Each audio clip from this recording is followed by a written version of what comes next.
Okay, I think we'll get started now. I'm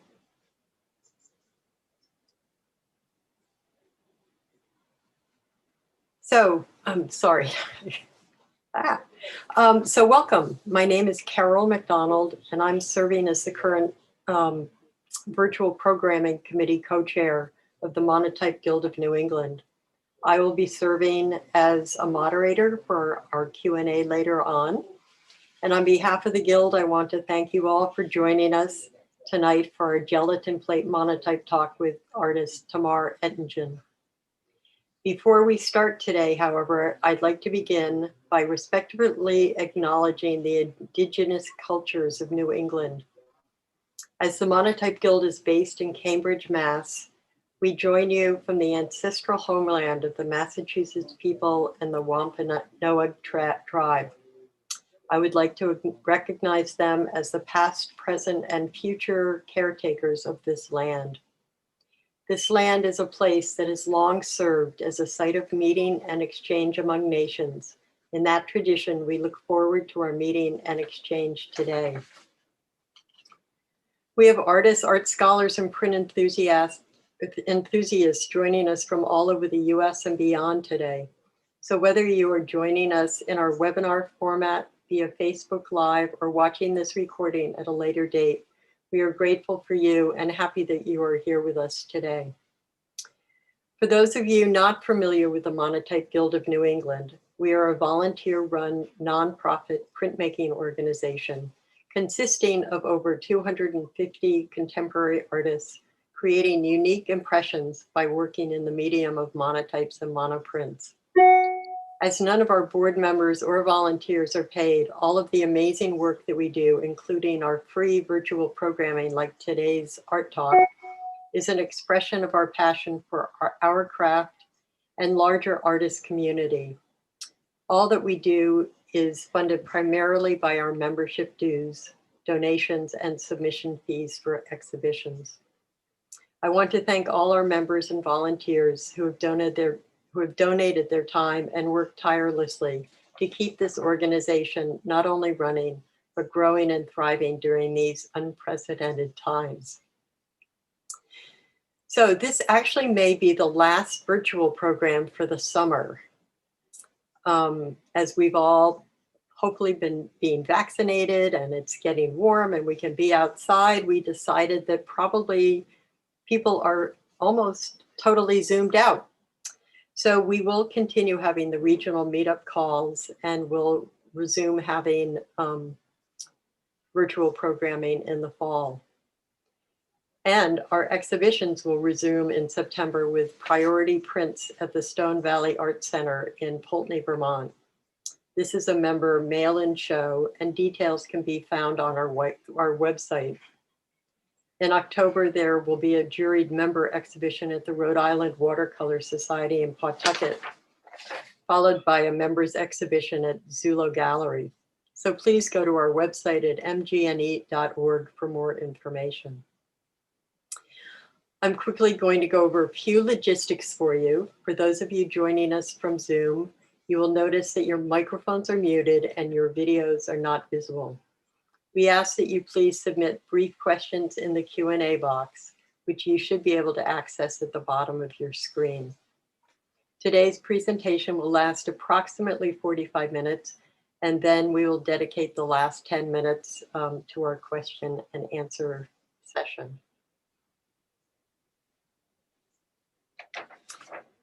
And also, I should note, you can go ahead and put your questions in the box during the presentation, but we won't get to them until the end.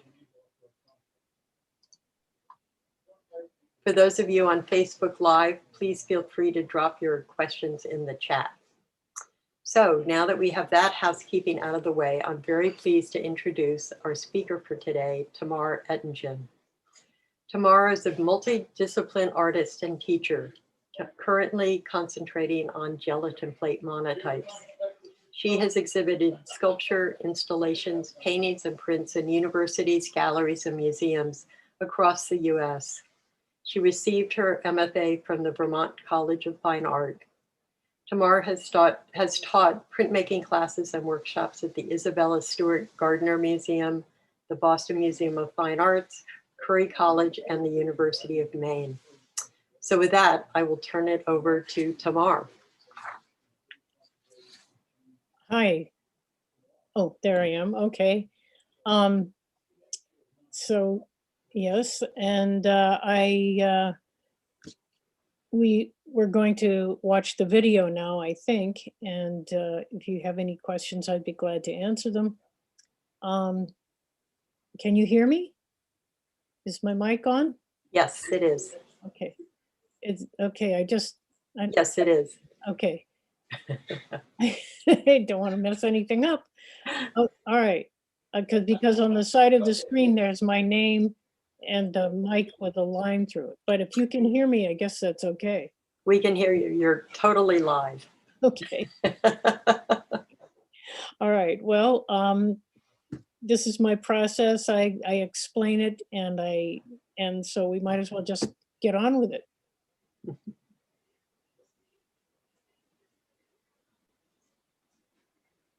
Am I supposed to do something here? Nope. Okay. Should I get out of the picture? You're fine. Okay. The sound, I'm not hearing sound. I'm not hearing the sound on my video. I'm not either.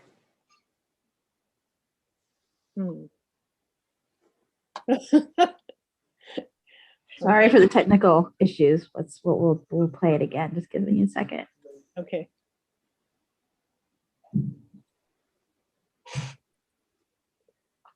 Technical difficulties.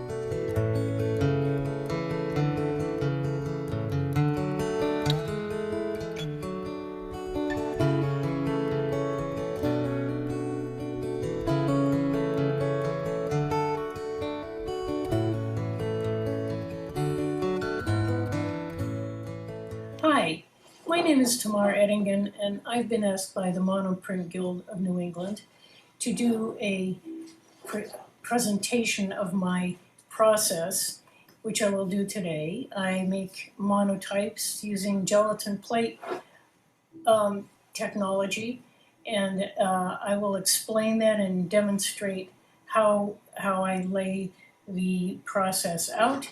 But to begin with, I want to explain what my goal is, which is, in my work, I've tried to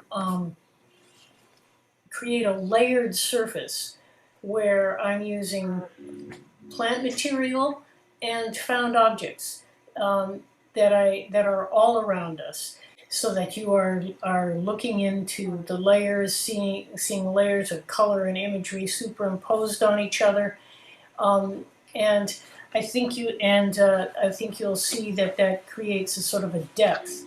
And one of the reasons that I use the gelatin is because it is very, very good at making detailed imagery. Okay, so I'm going to show you a few pieces of my work and demonstrate what I mean. Here is one of my prints, and in it you can see the outline of a fern, and underneath, but through that, you're seeing manufactured imagery like the textured paper that they use to make coffee cup insulators for takeout coffee, all of which are different. There is a huge variety of them, and I have cut paper, which is masking and showing layers underneath it as well as layers through it, and a piece of packing material from children's toys, and a number of other things. But you can see that the layers are what, and the illusion of 3 dimension is what I'm after. To show you another one, here is one that has 3 different plants, and you can see every form, every crenulation of the leaf, every little vein is shown in here. And I'll show you some more as well that are even more detailed. I have a perforated piece of plastic. I have these circles that you see here are printed through an architectural template. And here you have this nice line, which is a piece of nylon rope that I found on a beach years ago, and I'm still using the fibers from it. Same thing. This one shows you some of the very detailed plant material that I used, and as you see the yellow, you can see through one layer into another and see the detail, which is what my aim is. And then finally, I wanted to show you just some very simple ones, only 1 or 2 colors. And these are a series I did about weeds. And this plant, these aren't weeds, this one is a weed. But they're very, very detailed, and this is what the gelatin is really good at.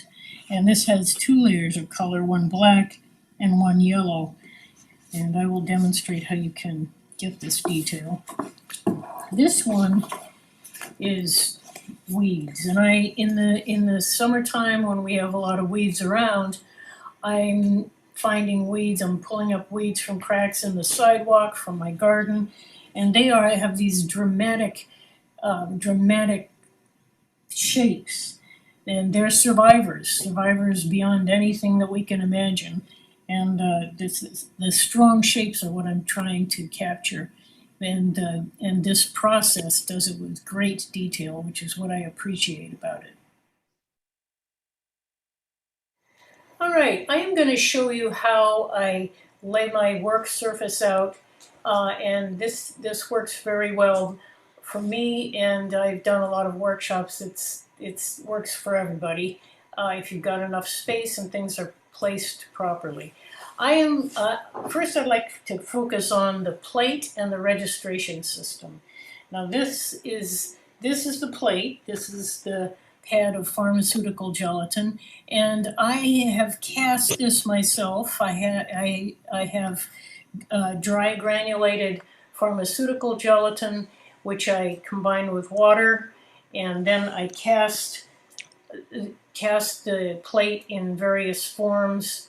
I can show you that later, but here it is, and I have it's on a piece of plexiglass, and the plexiglass is about an 1/8 of an inch smaller in every direction than this 8.5 by 11 piece of paper. I've taped the paper to the table, I've taped the plexi to the paper, and then that's using utility tape, masking tape. And then for the rest, we'll be working with two pieces, 2 plates, 2 prints at a time.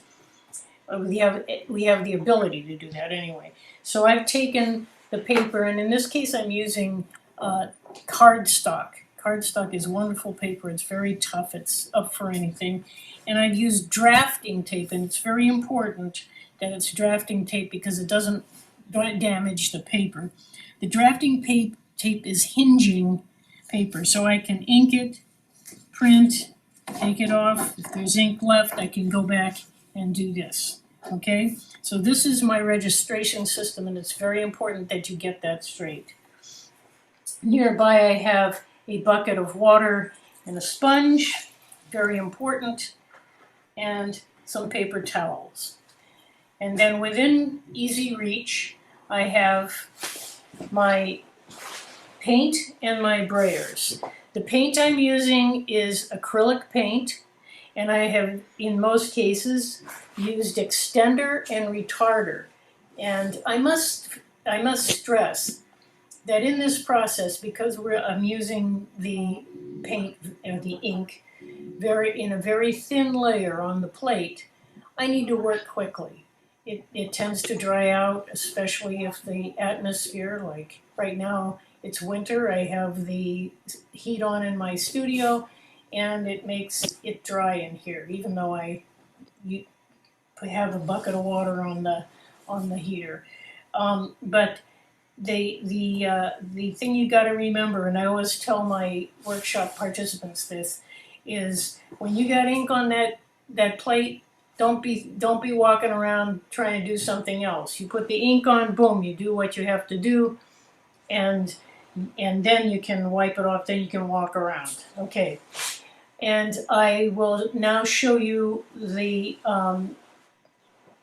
objects and tools I'm going to use today in printing. Usually I have tons more stuff, but I'm just for the purposes of this presentation, I'm just going to have a few. Now I have some plant material. I cannibalized my maidenhair fern here, wonderful piece. I got some Dusty Miller from my garden and another fern. And then these are the types of things that I use. This, I think it's for packing for something. It's rolled up corrugated cardboard, and it's wonderful. Somebody brought it to one of my workshops and gave it to me, and I've been using it ever since. Here's a piece of wooden packing material from a kid's toy. I have a bunch of pieces of paper, cut cardboard. These are from coffee insulators, and then there's just a selection of things. Here's a cable connector for a computer. Here's something from a coffee maker.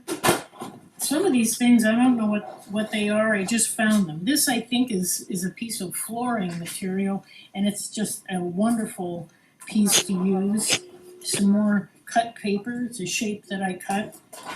And then we have architectural templates. Wonderful. I have lots of them. And another cable connector, a real find. And more cut paper. Here's a piece of diamond plate, wonderful piece of steel. And here's something I don't know what it's used for. It's plastic and it's perforated and it has a million uses for me. Here's the pieces of the rotted nylon rope. And here's something a friend of mine gave me. It's a textured rolling pin, and I've been having a lot of fun with it. Okay, let's print. First, you really need to get the sponge damp and wipe this down.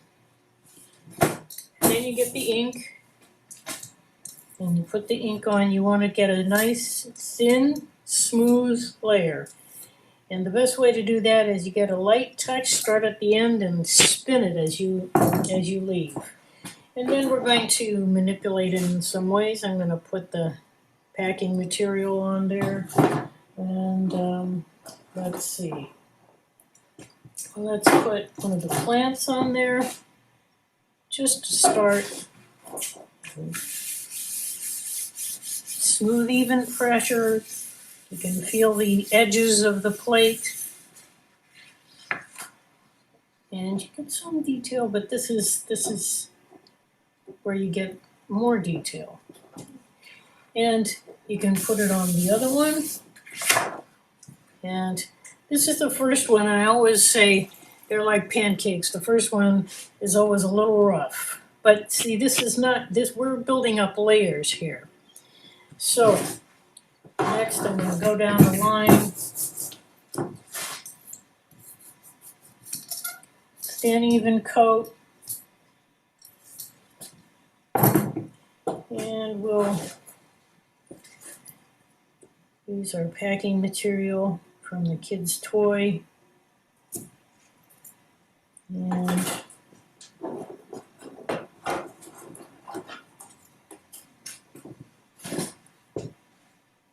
maybe some of that. And I can go either way at this point. I can go, and as you can see, one of the things that I find really good about the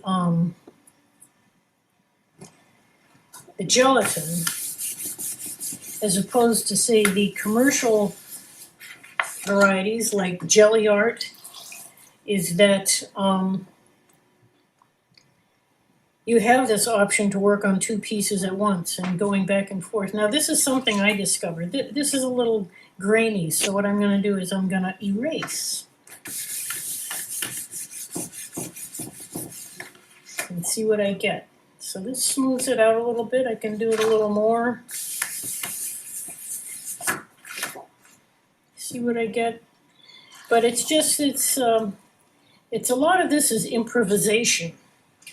Now I'm just going down the line and using the various colors because I want to get things started here.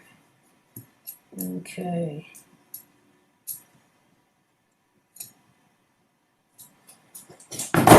And we're going to use the fern. Okay.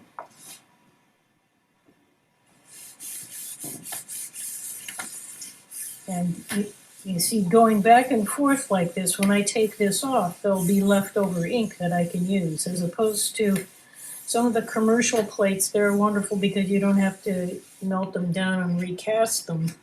But, okay, see, now we're getting somewhere.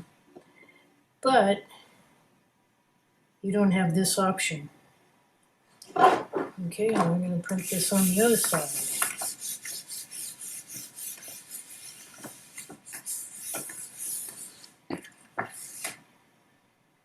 Now, I might want to erase on that one. There's it's a little heavy on the ink. It took me a long time to figure out that I could erase. And that is another really important part. Yeah. I can do it one more time. It's starting to reveal these little background colors. So I'm playing around with the layers. I think I'll stop there. I have other layers I can do. I'm trying to keep it clean here. Okay, so let's see.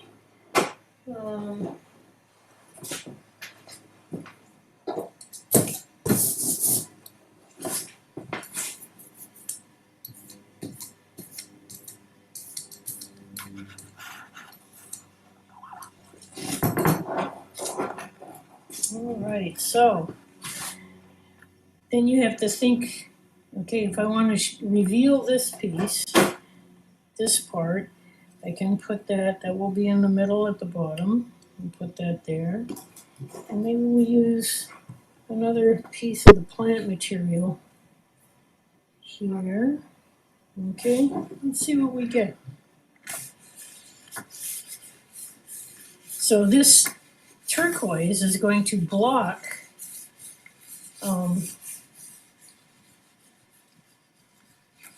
some of the underlayers, but where I'm using the plant material and the circle, it's going to reveal that layer. It's going to mask, and we'll see what we get here. Oh yeah, suddenly that's becoming a lot more interesting, isn't it? Okay, and I can take this off and carefully. And I like that, but I don't want to put it on there. So this is when I like to have a spare piece of paper, and I can line it up with one. This will be on the left side, and we'll see what I get. It's probably not going to be much, but I hate to see it go to waste. Yeah, a little bit of something. But anyway, there you have two prints. And to just give you an idea of what's possible. Okay.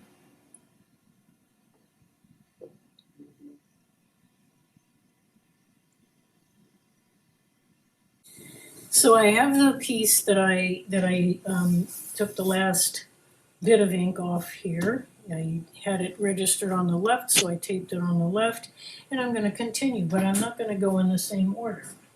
I'm going to start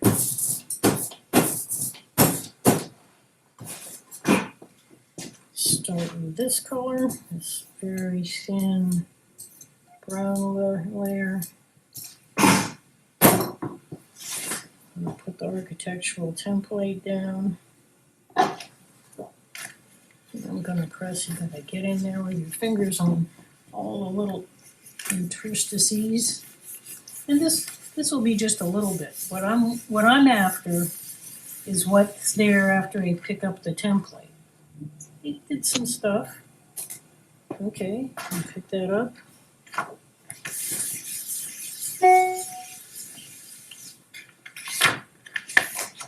And that's something very interesting. I'm going to get this out of my way because it's wet.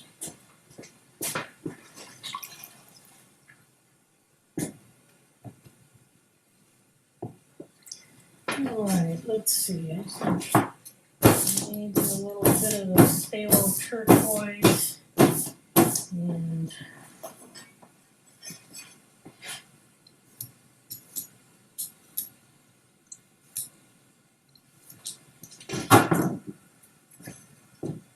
get a piece of diamond plate here. Oh yeah. And maybe a little bit of plant material. And maybe a little more. I haven't used this one yet.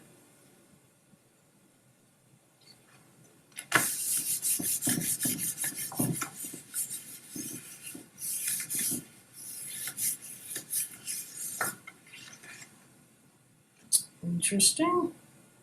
And this is just going to have a little bit of material. That every little piece makes a difference.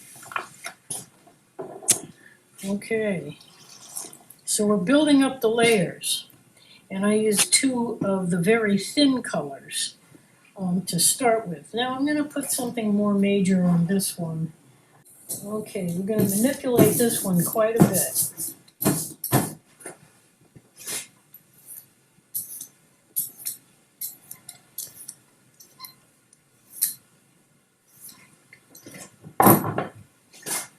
Alright, press down.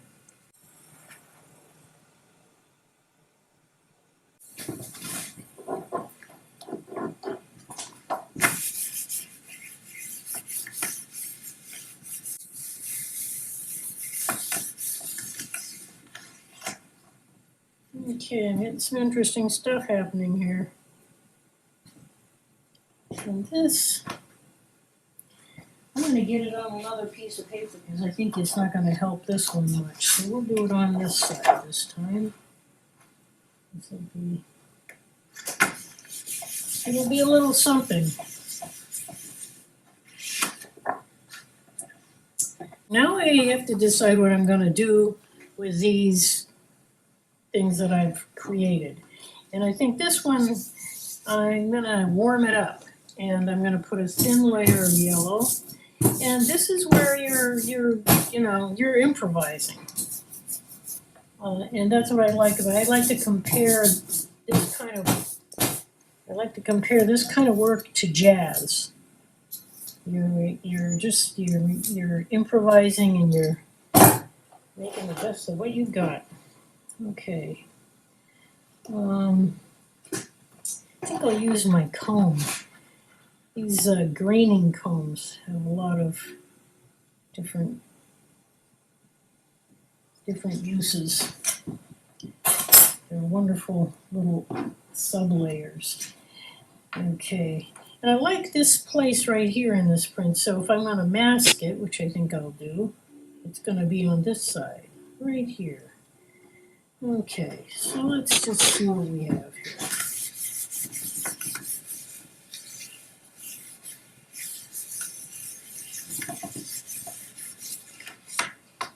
Okay, and we can put that little thing, it's going to go here.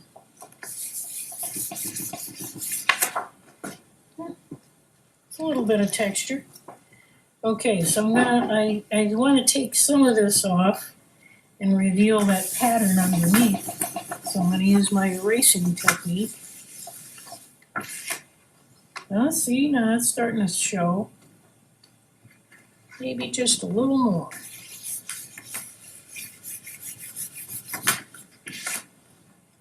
Okay, we don't want to get it too muddy.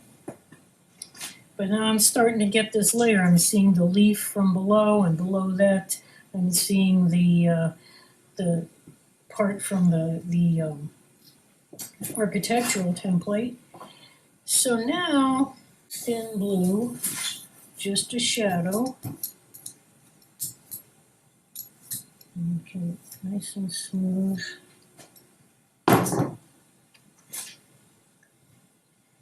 And I'm going to put that down here. And let's see, maybe my computer. Okay, that's going to be there. Okay. And I think what I'll do first, this was on the right side. I'll keep it on the right side to make sure I get it.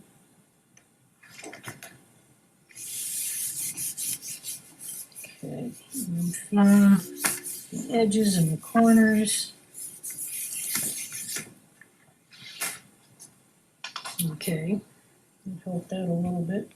But I have this nice little plant detail that I can throw in there. And I don't care about the blue on the rest of it, but that's the detail I want. So that's all I'm going to rub. Okay, so it's starting to get a more interesting texture. It looks like I missed something up there, and I can just go back and put it on. Okay, so it's getting interesting. All right, so I'm getting a lot of layers of detail and a lot of stuff going on here, and it's sort of fighting itself. Now, one thing I always try and do is if it gets too busy, then I find an area that I can mask. Like I like this part the best. Oh, this is good too. And then I'm going to put another color, but I'm going to find something that will mask that area. So I could, or I can just wipe it. I think that might be it. So that is going to be here. You have to think in reverse. So here's the area I want to show. And now, let's see what we can do with that.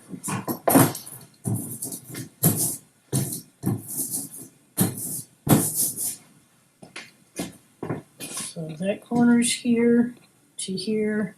And I want to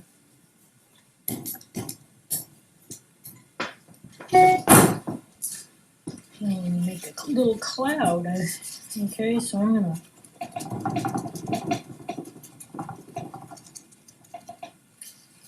make it a little.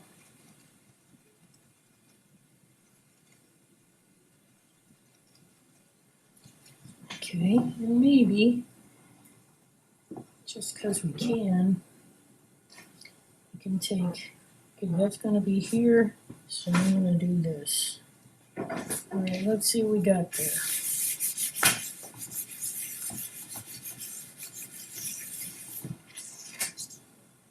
Well, it's starting to be kind of interesting, and yes, I don't think that's going to obscure that, and I don't want to do that, but I might be able to use it on this one.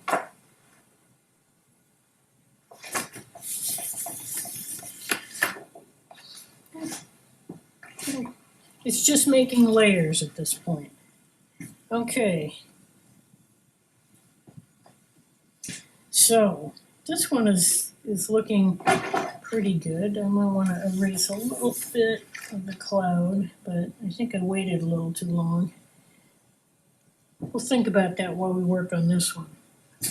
Okay. Try and keep it clean around here. All right, so one of the things about the graining cones is that you can create a surface where what's underneath is somewhat obscured but revealed at the same time. So let's see what we can do with some red.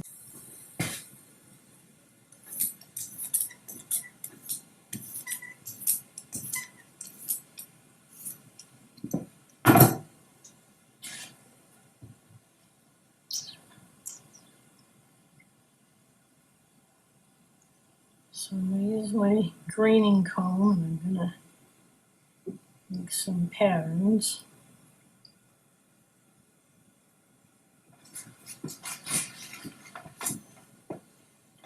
And I think I'm gonna get it off on this one and use the secondary pass on one of these.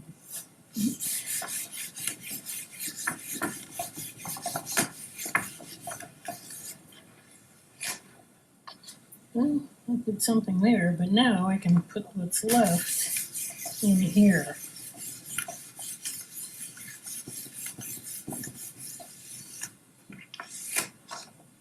Aha! Starting to put some more interest in there. Okay.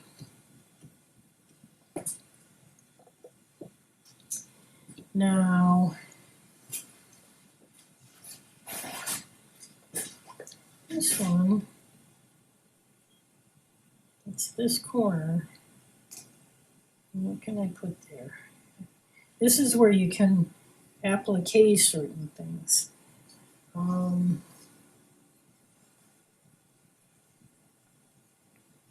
think what I'm gonna do is use the red very lightly. Okay. I've got a little circle in there. And I don't want I just want the circle, and I'm putting it in here. So I'm going to take and wipe off the other stuff.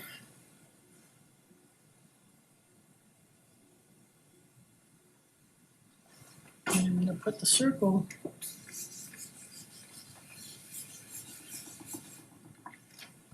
right there. And I could use it again. Sometimes I have a piece of paper a big piece of drawing paper under the table, and I just take little things like that in the end. Looks pretty interesting. Okay, I think this one's done. This one, I don't know.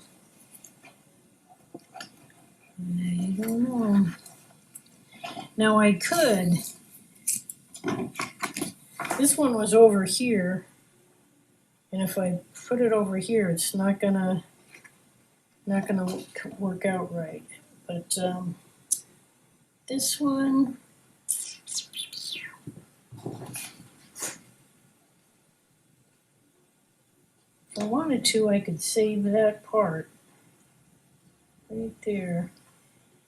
And this is the ultimate in masking. I'm gonna tape it right to that. And I'm going to do yellow. I might regret this, you never know.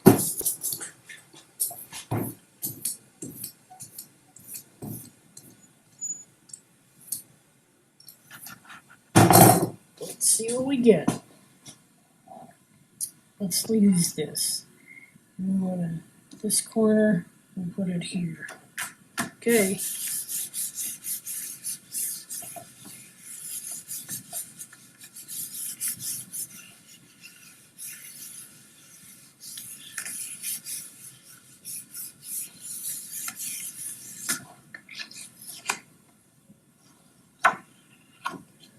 All right, not bad. And I'm going to just take that and put it right on here.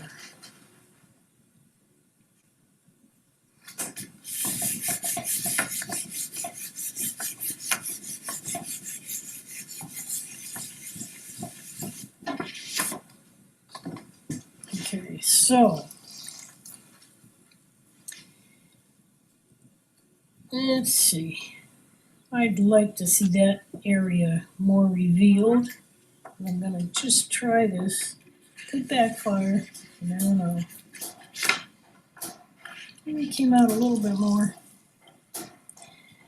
But at this point, it's all very light. And I don't know. Sometimes Whoops, no, that just happened inadvertently, I splashed on it. I can.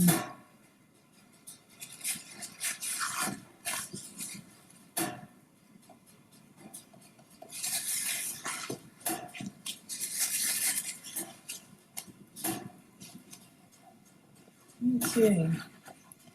There's some interesting little subtle things happening there.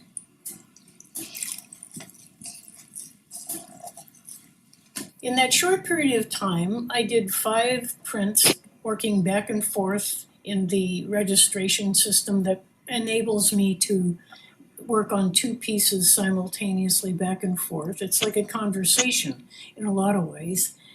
And I think the versatility of what you're able to do, usually I would be working with a lot more items. And but just even the few that I used, I think you can see the infinite possibilities.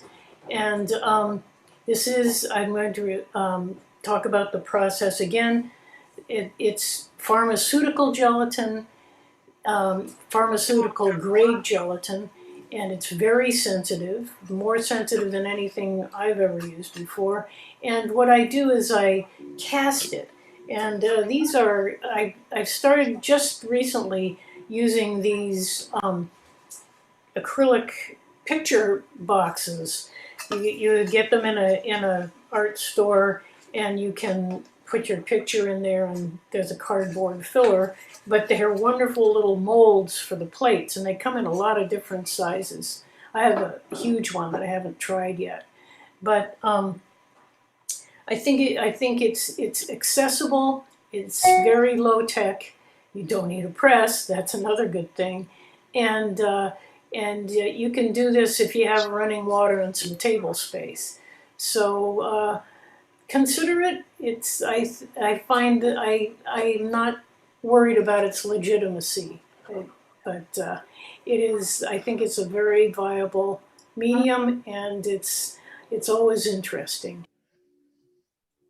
During my artistic career, I've gone through lots of different mediums. I started out doing, when I was very young, doing drawings and watercolors, things that were easy to access. And then I progressed to doing oil painting, and in all my work, especially starting with the oil painting and then acrylic painting, I was always working in layers, and that has been a theme in my work. And I've worked in sculpture. I've done installations. So I've worked in lots of different mediums, and I've worked as a theater set designer and painter. I've worked as a metalsmith, a jeweler, and a sculptor. And somewhere along the line, I got a residency to Vermont Studio Center, where I was introduced to monoprints.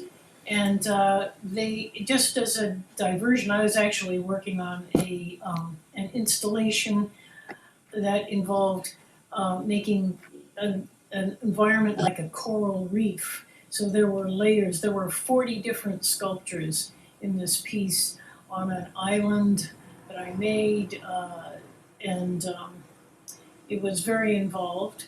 And as a little aside, they said if we were interested in going to the printmaking studio, the person who ran the studio would help us out. And I went with a friend of mine, and we did monoprints, and I was very taken by it.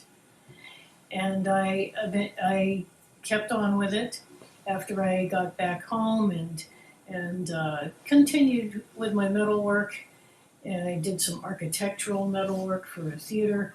But I found a way to get to a press, some woman I knew in the neighborhood, and I worked on prints. And this was in Maine. And we eventually moved to Massachusetts, where I found some fellow printmakers, and I became part of a studio that was conveniently located very close to my house. And I was using a press, I was using oil-based inks, and I got very interested in using the method where you take a drawing, a line drawing or an image, you put it through a conventional printer that uses toner, and then you can take paper with a toner on it, saturate it with gum arabic, and drop it into an inked plate, and ink it with black ink, and then the image transfers perfectly. And so that was very interesting to me, and I continued with that. And somewhere along the line, a friend of mine convinced me to take a little workshop with someone that we had both gone to Vermont College of the Arts. That was to get my Master of Fine Arts, and this was one of our fellow classmates, and he gave a little workshop in gelatin printmaking, Joel Lavasser, and it caught my imagination. Meanwhile, the printmaking studio was evicted by MIT, and we had to go down into Boston to the piano factory where we had a studio there, but it was very inconvenient to me, and I became more and more interested in the gelatin printmaking because it was so accessible, non-toxic, and accessible and low-tech. And I have continued to work on it and develop it. I have been doing paper engineering with prints for a long time, and I started with simple accordion books and got into some more richer sort of elements involved in that kind of thing, and this is one of them. I used a lot of different prints in this, and it's one of my favorites. I became fascinated with these three-sided books, and this one I will show you opens, and you have three sides, and I'll revolve these for you. Two that open in a direction like this, and one that opens like this. But they give you an incredible range of things you can do with this particular format. And then, very simple, they just close up. And here's another one, same idea, the three-sided.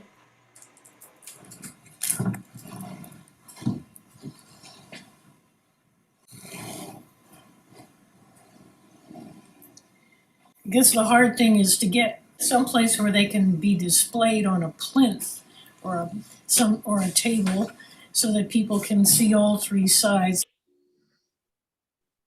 During the pandemic, I know most of us have been noticing how much stuff we have around, and I have noticed that after years of printmaking, I have acquired I have too many prints, and I needed to do something with them. In fact, these flat files right over here are completely full. And so I started, I've done a lot of paper engineering, and I thought I can make paper engineered pieces using prints, just cutting them up and using them, which I have done. And I have made a series of what I call towers. And this was the first and the largest one right here. And it is 36 inches high, and it was quite a challenge to make, but I used, I believe, 7 prints in the process of making this.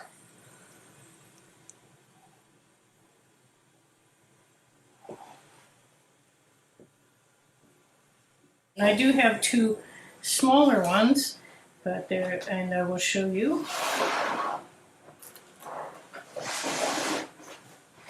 And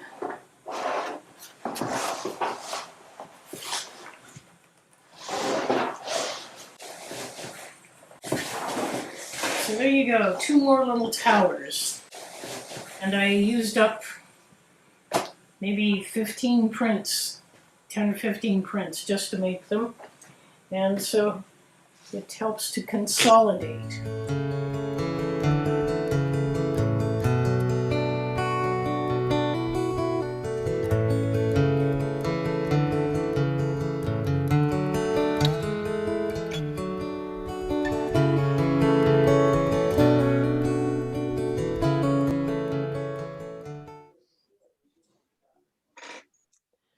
Well, Tamar, that was amazing.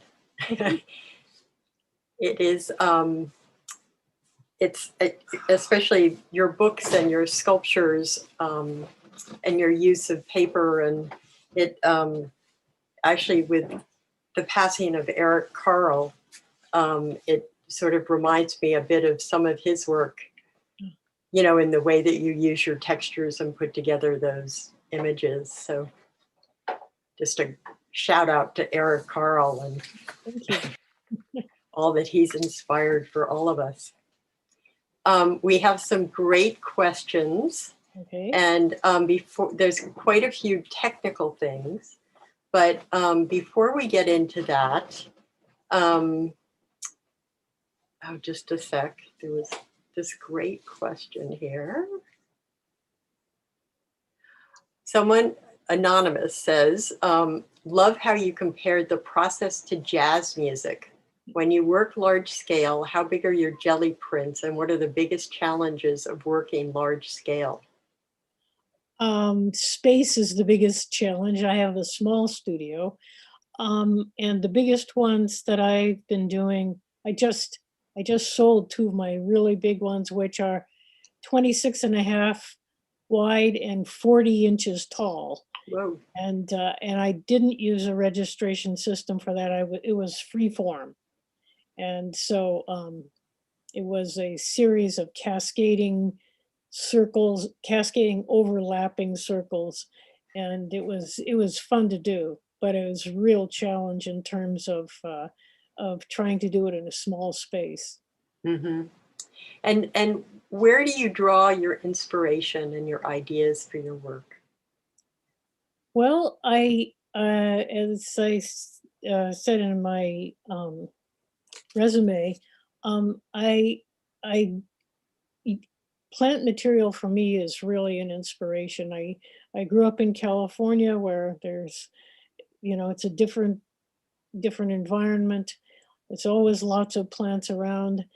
And I have a degree in landscape architecture, so I know a lot about plants, and I just find the variety of shapes and textures infinitely fascinating. But also this idea of creating the illusion of 3 dimension, that depth is really some part of it for me, the big part. Mm. Well, it certainly brings a lot of beauty and depth to your prints. Thank you. So there's been quite a few questions about your paints, about using your inks, and somebody was wondering if you can talk about, as you prepare your acrylic paints with extenders and retarders, how do you know how much to use? How long can you work with them before they dry out? I have like a huge fear myself with acrylic paints that, they're going to dry on the brayer. And so can you talk a bit about that? Yeah, it's as I was saying when we earlier, I was using Daniel Smith acrylics, Mm-hmm. but they stopped making the ones that I was using, so I had to transfer. Right now, I'm using golden acrylics. It's been a difficult transition in terms of the finer details, but I'm working on it, and I'm also working on.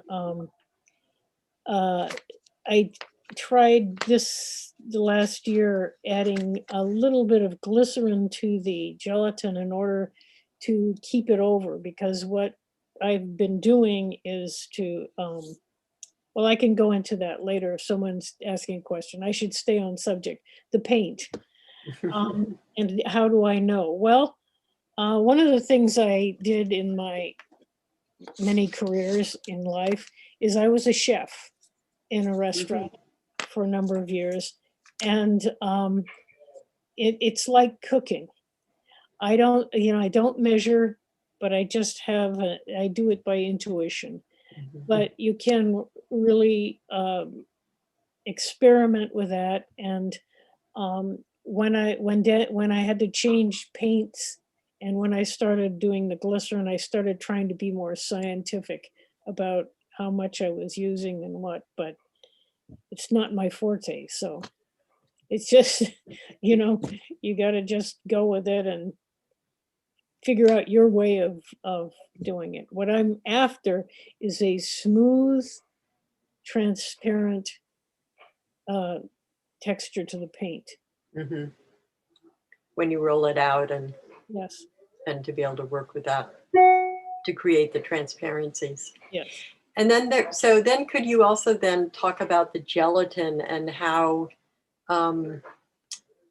where you buy that kind of gelatin, and are there precise directions? And then also you mentioned something about that you put it in the freezer and then can reconstitute it. So, well, I use gelatin that I bought from a company called Gelatin Innovations, and they used to market a product called monoprint gelatin. They no longer call it that, but I asked them, and they said it's still the same formula, but it's called 300 bloom porcine gelatin because it's made from pork bones, I guess. Anyway, it's a company in Illinois, and they're online, Gelatin Innovations. And what I do, my recipe is 3 cups of gelatin to 10 cups of water. And you have to, you use some water to soften the gelatin, then I add boiling water and cook it on a very, very low heat until it's clear and liquid. Then I cast it, and when you cast it, you have to, it bubbles up. You have to skim off the foam. And I've cast it in a number of different ways. My recent method, and I said that in the video, is to use these plastic box frames. That makes it a little easier. Prior to that, I have done baking sheets and then cut the edges because you don't want a curved edge, because that doesn't give you a clean edge to your print. But I have also, before I did that, I would make a dam on a piece of plexiglass of plasticine, and you have to be very careful and do it well.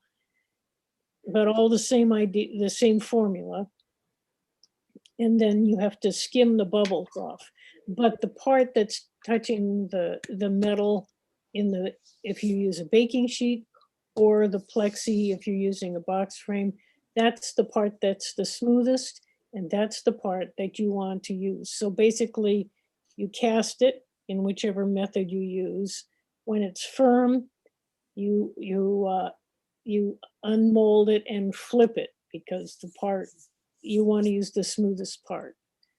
But you should try and skim off the bubbles. And I do that. I've done it with newsprint, no longer so available, or you can do it with a paper towel. Sometimes there's a little clot, and I scoop it out with a spoon. And you do all this while it's still liquid.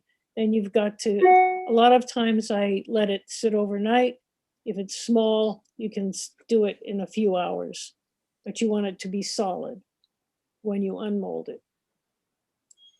And What was the rest of the question? Oh, so you talked earlier about that you store it in the freezer Oh. and then you can reuse it?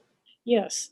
What I do is after I print with it, I take and I wash it off with water and a sponge, and then I wrap it in plastic wrap and put it in the freezer. And when I want to work again, um, I melt that down. When you do it, when you melt it down, it's a little clearer and easier than when you are making it from the powdered gelatin Mhm. first time. And you can use it several times, and after a while, sometimes it gets inclusions. And if it's if it's starting to interfere, then I toss it. Mhm. But you can get several usages out of it. Oh, that's fantastic. So good to know that. Yeah, it really is pretty versatile. Mhm. Um, did you say that you sometimes add glycerin into the paint when you roll it out? Into the gelatin. Oh, Because into the I was gelatin. concerned about um, if um, if you, but this has been changing lately. Mhm. But it can, it's pharmaceutical for growing cultures. So a lot of times if you kept it, even if it was fair, if I tried keeping it in the refrigerator once and then you peel off the plastic wrap and it's all, decomposing. Doesn't Oh, do well. It doesn't do well with concentrated moisture on it. uh-huh. But so the glycerin I added just like a measured amount, but it had a little bit of a resist built into the plate, which I didn't like. I could keep it for a while, but lately I don't know why, but the casting it, I cast it in the plexiglass box frame and then use it, and then I keep it and you don't fill it all the way up, so there's a little bit of a lip. So then after I clean it, it's on the plexi that I used in the printing process. I just place the little box frame over it, and there's enough space so it's not actually touching the print surface. And I've been able to keep it for a few days, which has been good. Mhm. Mhm. And there are different recipes out there, and of course the commercial plates, which you don't have to deal with this, but they aren't as sensitive. So Sure, sure. One last question. yes, When you tape the jelly printing place into your registration system, do you use the drafting tape for that or the heavier duty? Um, for which part? when you're setting up your registration Yes. system and you tape the jelly plate into place, You don't do you? have to tape it. Oh, you don't tape it. You just place it. There's a Okay. apparently I don't it adheres to the plexi, so you really don't need to. The thing that the first I make when I set it up, I have my piece of cardstock or paper, which I put Hmm. rolls of tape and tape it to the table. Then I put the tape rolls on the back of the plexi, center it, and put it down on the paper. And the gelatin's already on that. Sure. And on the reverse side of the plexi, I have used a permanent marker and made a measured Hmm. area where I need to Hmm. put it, and it stays there. It doesn't move. Oh, fantastic. The only time it will move, and I've noticed this in workshops, when you're sponging it off with a wet sponge, if if you get too much water on there, then you can get the gel No, might slide around. But and if you're slide. careful with the water, it's fine. Hmm. And what kind of paper do you use? I use for the big prints, I use Stonehenge Hmm. paper. Uh, and it's printmaking paper and it's very good. But for the smaller prints and the ones I do in the workshop, I use Staples cardstock. It's Oh. acid free. It's really durable. It can stand up to a lot of moisture and abuse. I was, before the pandemic, teaching art to kids in the after school programs in several schools in Cambridge. And I use the cardstock for everything because, those kids can go at it with, wet paintbrush. And plus, it's good for paper engineering. Very good for that. Yeah, yeah. Well, that's fantastic. Well, Tamar, thank you so much. This has been so informative. And I have to admit that as someone who has my own press, I've often thought a little bit less of gelatin plate printing until tonight. You've totally opened up my eyes to some new possibilities. So Well, I think thank you. it's like anything else, that if you really use your mind and your artistic abilities to work on it, you can make it interesting and expressive. Yes, yes. Well, with that, I think we'll close out tonight. And so thanks everybody for coming. And I hope that you'll continue being in regional calls and start participating in our exhibitions are in place. And I, on my website, if things ever lighten up after the pandemic, I will again be doing workshops with this. I have the announcements on my website. Fantastic. Okay.